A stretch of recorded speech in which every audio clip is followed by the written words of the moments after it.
Bueno, y ahora en esta sección de datos curiosos, mis compañeros han desarrollado una investigación sobre el teatro clásico francés. Tenemos parte de su origen, quiénes son los principales autores, los principales exponentes, entre otros datos curiosos. Conozcamos este documental. En 1548, el Parlamento de París prohíbe la representación de los misterios, las farsas y moralidades. Además de esta prohibición, iniciaron los ataques hacia los poetas renacentistas franceses y el nuevo espíritu de la Reforma, que no veía bien que se hiciera burla de la Biblia en el teatro. De este modo, a mediados del siglo XVI se produjo un cambio temático en el género dramático francés, que abandonó la farsa y la sátira cómica para orientarse hacia la tragedia de tipo histórico en el siglo XVII. La tragedia francesa nace a partir del culto neoclásico de las obras latinas, a las tres reglas y a los preceptos clásicos. Se volvió a separar la tragedia de la comedia al respetar las unidades del lugar y tiempo y acción, a dividir las obras en 5 actos y a no mezclar los personajes. Los principios del clasicismo francés son adoptar las reglas del decoro, respeto por los clásicos griegos y sentido de la disciplina, orden y regularidad. De este modo se adaptaron los gustos y floreció el teatro en Francia, en las cortes y en los entornos aristocráticos. Bajo el abandono del barroco, se separan los estilos y los géneros.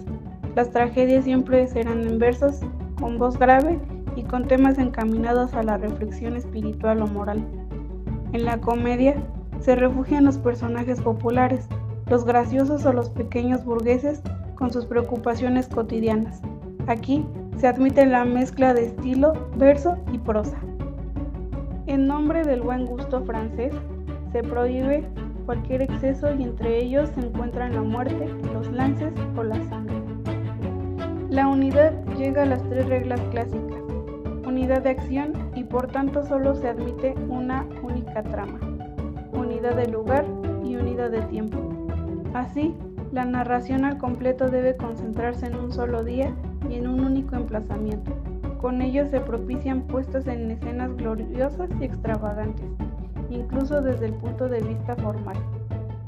En general, se observa una nítida distinción genérica entre la tragedia y la comedia, frente a la mezcla de elementos trágicos y cómicos propios de las obras de Shakespeare o del teatro español del siglo de oro. Durante el siglo XVI, los cofrades de la Pasión tenían el monopolio sobre las representaciones teatrales en la capital, debido a un privilegio concedido muchos años antes. En 1599, estos cofrades ceden su sala de hotel de Borgoña y el privilegio de las representaciones a la Compañía de Vallejón-Lacon, conocida como la Compañía Real. La comedia francesa. Las fuentes de las que se bebe la comedia en el siglo XVII son la farsa y la comedia antigua del siglo XVI, la influencia del teatro español e italiano. Las 9 comedias de Larrivée están tomadas del reparto italiano y el compilador Jorn Molval da una lista de más de 50 comedias francesas entre 1625 y 1680, copiadas de las españolas. Al margen de estas influencias, la comedia francesa, siguiendo en la línea de las farsas, prosigue una conducta crítica, en ocasiones realista costumbrista. La tragedia francesa nace en Francia en el siglo XVI, a partir del culto neoclásico a las obras latinas, a las 3 reglas y a los 3 preceptos clásicos. Recibe crítica de la tragedia renacentista, su escasa materia en la que domina lo lírico y elegía. Racine será la cumbre de la tragedia clásica francesa, pero antes de llegar a él, la tragedia debe despejarse de sus 2 grandes tentaciones, la tentación poética y la tentación novelesca. Después de Racine, las grandes tentaciones de la tragedia francesa serán la ópera y la filosofía. Los excesos poéticos consistían en el abuso de escenas tendentes a lo lacrimógeno y en la insistencia sobre los infortunios de los héroes, que exponen sus males a través de prolongados y patéticos parlamentos, dejando que el coro se deshaga en lamentaciones sobre su fortuna. El teatro clásico francés constituye una reacción basada en la razón y el equilibrio contra los excesos del teatro barroco.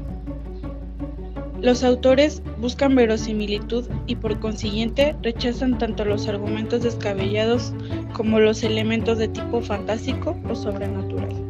El teatro clásico francés se caracteriza por el respeto a las reglas de las 3 unidades, la observación del decoro o del buen gusto, la búsqueda de verosimilitud y la distinción genérica entre tragedia y comedia.